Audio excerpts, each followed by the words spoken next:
Akçemeleğim sayladım, seni yürekten haladım.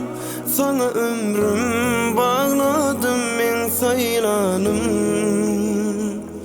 Sensiz günlerim sanadım, seni aya yanadım. Şükür Allah'ıma baktım oldun saylanım. Yarım saçlandı gülün isi var, sen için nur yar, yüreğim yar ayım.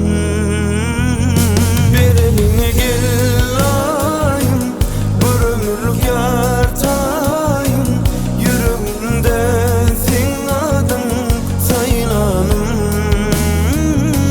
Bir eline gel ayım, bir ömürlük yar tayım.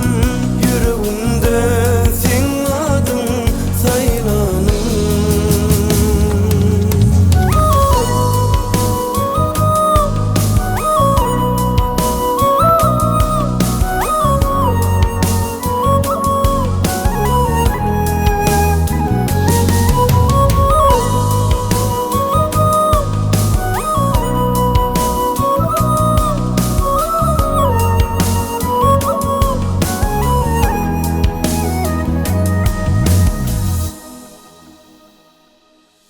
Sirday bir özüm var gözümde, seninle yüreğim seninle.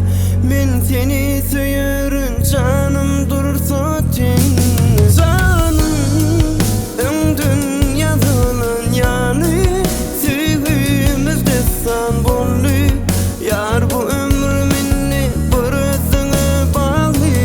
Yarım saçlandı gülün isi var, sen için nur yar, yüreğim yar ayım.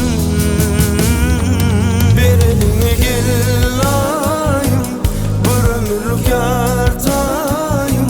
Yüreğimde sen adın saylanım. Bir eline gel ayım, bir ömürlük yar